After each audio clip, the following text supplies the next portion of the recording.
Friends, നമസ്കാരം. Welcome back to my channel. ഇത് നമുക്ക് നൊസ്റ്റാൾജിയ തരുന്ന ഏകദേശം 25 വർഷങ്ങൾക്ക് മുമ്പ് എല്ലാ വീടുകളിലും ഓൾമോസ്റ്റ് അമ്മമാരൊക്കെ ഉണ്ടാക്കി വെക്കുന്ന ഒരു പലഹാരമാണ് ഡയമണ്ട് കട്ട്സ്. ഈ ഡയമണ്ട് കട്ട്സ് നൊസ്റ്റാൾജിയ തരുന്ന ഒരു പലഹാരമായതുകൊണ്ട് തന്നെ അതെങ്ങനെയാണ് ഈസി ആയിട്ട് സിമ്പിളായിട്ട് ഉണ്ടാക്കിയെടുക്കാൻ പറ്റുന്നത്. അപ്പം അതെങ്ങനെ ഉണ്ടാക്കുന്നത് നോക്കുന്നതിനായിട്ട് നമുക്ക് വീഡിയോയിലേക്ക് പോകാം. അപ്പോൾ ഡയമണ്ട് കട്ട്സ് ഉണ്ടാക്കുന്നതിനായിട്ട് ഞാൻ 1 കപ്പ് മൈദപ്പൊടി എടുത്തു. ആ മൈദപ്പൊടി ഇതിലേക്ക് ഇടാം, ഒരു പാത്രത്തിലേക്ക് ഇടാം. അതിലേക്ക് 1 ടേബിൾ സ്പൂൺ നന്നായിട്ട് വറുത്ത് പൊടിച്ച അരിപ്പൊടി, പച്ച അരിപ്പൊടിയല്ല, വറുത്ത അരിപ്പൊടി. അതിലേക്ക് തന്നെ 1 പിഞ്ച് സോൾട്ട് അല്ലെങ്കിൽ 1 നുള്ളു ഉപ്പ്. ഈ സെയിം ഇതിലേക്ക് തന്നെ ഇതൊന്ന് ആദ്യം ജസ്റ്റ് ഒന്ന് നമുക്കൊന്ന് ഇളക്കി ഒന്ന് യോജിപ്പിക്കാം. ഇതിലേക്ക് 1 ടീസ്പൂൺ വെജിറ്റബിൾ ഓയിൽ. ഞാൻ അടപ്പ് തുറക്കാൻ മറന്നുപോയി.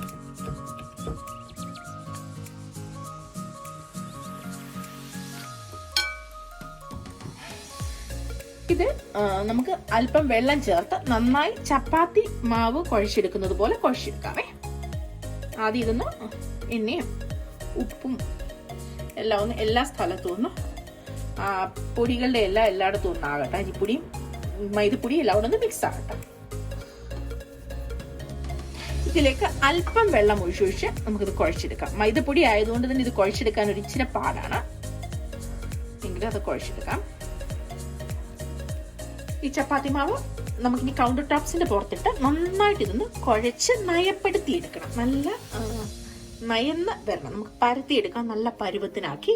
ഇത് മൈദ ആയതുകൊണ്ട് അങ്ങോട്ടും ഇങ്ങോട്ടും ഇച്ചിരി റബ്ബർ പോലെ ഇരിക്കാൻ ചാൻസ്, അതുകൊണ്ട് നമ്മൾ നന്നായിട്ട് നയപ്പെടുത്തി എടുക്കണം.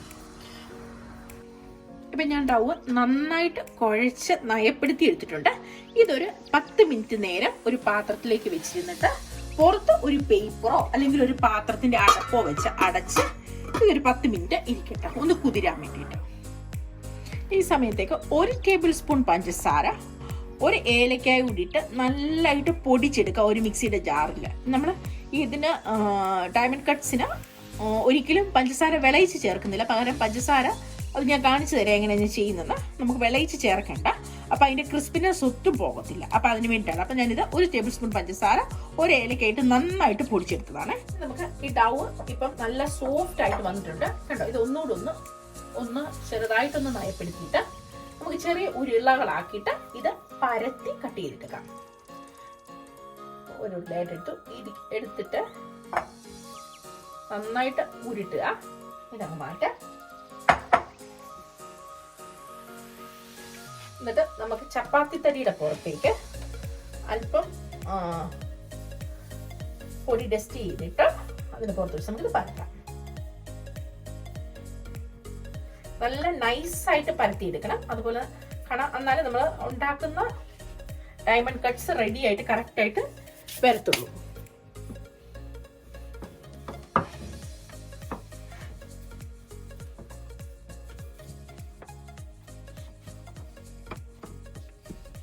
നന്നായിട്ട് പരത്തി എടുത്തിട്ടുണ്ട്.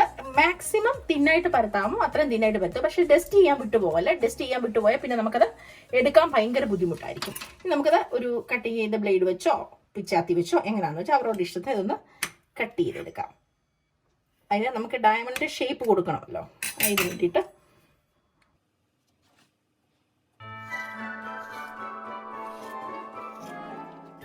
ഇതുപോലെ ഇങ്ങനെ കട്ട് ചെയ്യുക. സൈഡിൽ ചെറുതായി പോണതൊന്നും കുഴപ്പമില്ല കേട്ടോ. കാരണം എന്നാന്നറിയാമോ, അതൊക്കെ നമുക്ക് വറക്കാനായിട്ട് അതിൻ്റെ അകത്ത് എടുക്കാവുന്നതാണേ.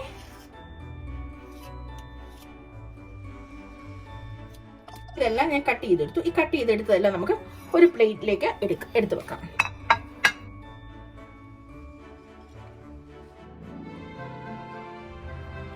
നമുക്ക് ഡയമണ്ട് കട്ട്സ് എല്ലാം ഇനി കട്ട് ചെയ്ത് വെച്ചേക്കുന്ന എല്ലാം ഒരു പാത്രത്തിലേക്ക് പെരുക്കിയെടുത്തിടാമേ. ഇത് ഒട്ടിപ്പിടിക്കത്തൊന്നുമില്ല. നമ്മൾ ഒന്നിച്ച് എണ്ണയിലേക്ക് ഇടുമ്പോൾ അതങ്ങ് വറുത്തെടുക്കാൻ പറ്റും. അപ്പം ഞാൻ ഡയമണ്ട് കട്ട്സ് വറുത്തെടുക്കാൻ വേണ്ടിയിട്ട് ഒരു പാൻ വെച്ച് അതിൽ എണ്ണ ഒഴിച്ച് ഓയിൽ ചൂടാക്കി കഴിയുമ്പോൾ നമ്മൾ തീ ഒന്ന് സ്ലിമ്മിലേക്ക് ഇട്ടു. ഇപ്പം നന്നായിട്ട് ഓയിൽ ചൂടായിട്ടുണ്ട്. ഇനി ഇത് ഒട്ടിപ്പിടിക്കുന്നൊന്നും സാരമില്ല, ഇത് ഒന്നിച്ച് തന്നെ പെറുക്കിയിട്ട് നമുക്കിതങ്ങ് വറുത്തെടുക്കാം.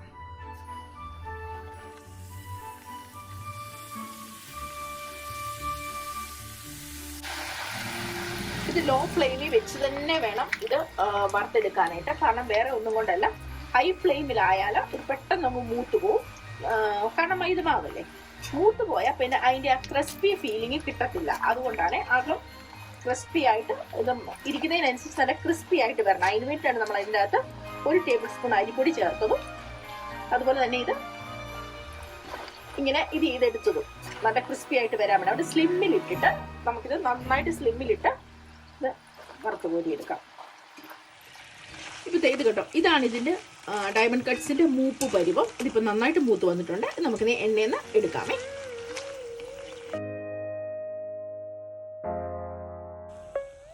നമുക്ക് നമ്മൾ എടുത്തു വെച്ചിരിക്കുന്ന ഒരു നല്ല ക്ലീൻ ആയിട്ടുള്ളൊരു ടംബ്ലറിലേക്ക് ഇതിടാം.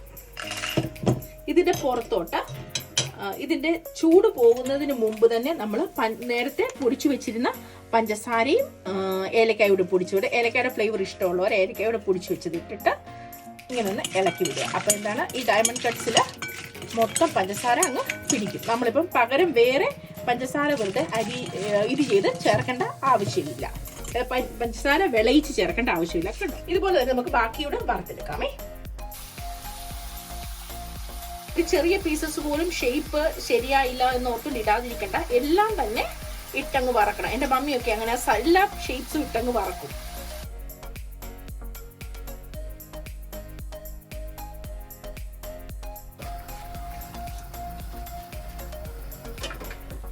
ഇപ്പത്തെ ഞാനിത് ലാസ്റ്റത്തെ ട്രിപ്പും വറുത്തെടുത്തു.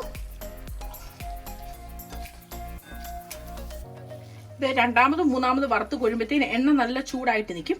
അപ്പം ഇച്ചിരി ഫാസ്റ്റായിട്ട് പോയില്ലെങ്കിൽ മൂത്ത് പോകാൻ ചാൻസ് ആണ്. ഇതിന്റെ പുറത്തോട്ട് തന്നെ ബാക്കി പൊടിച്ചു വെച്ചിരിക്കുന്ന പഞ്ചസാര മുഴുവൻ അങ്ങിടാം. അത് പഞ്ചസാരയുടെ അളവ് ഓരോരുത്തരുടെ ഇഷ്ടത്തിന് കേട്ടോ. ചിലർക്ക് പഞ്ചസാര ഒത്തിരി ഉള്ളത് ഇഷ്ടമാണ്, ചിലർക്ക് ഇഷ്ടമല്ല. അങ്ങനെ നല്ല നമ്മുടെ നൊസ്റ്റാൾജിക് ആയിട്ടുള്ള home made diamond cuts ready ആയിട്ട് വന്നിട്ടുണ്ട്.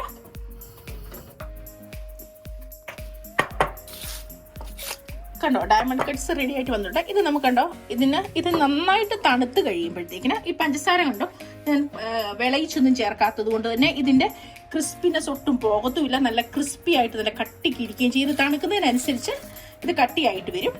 കാരണം നമ്മൾ ഇത് ഓൾറെഡി നമ്മൾ ഇതിൻ്റെ അകത്ത് 1 സ്പൂൺ അരിപ്പൊടി ഇട്ടത് കൊണ്ടാണ് നല്ല ക്രിസ്പി ആയിട്ട് വരുന്നത്.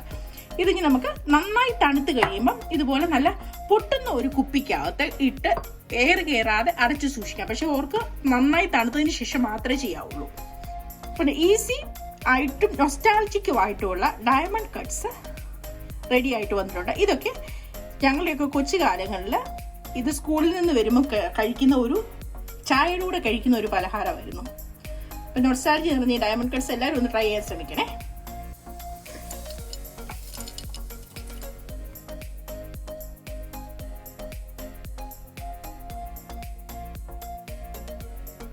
ഈ ഡയമണ്ട് കട്ട്സിന്റെ വീഡിയോ ഇഷ്ടമായാൽ ലൈക്ക് ചെയ്യാനും ഷെയർ ചെയ്യാനും സബ്സ്ക്രൈബ് ചെയ്യാനും മറക്കരുത്. അപ്പോൾ ഇതുപോലൊരു വെറൈറ്റി വീഡിയോയുമായി ഞാൻ ഇനിയും വരും. അതുവരെ stay healthy, stay happy, stay tuned my channel. Take care, bye bye.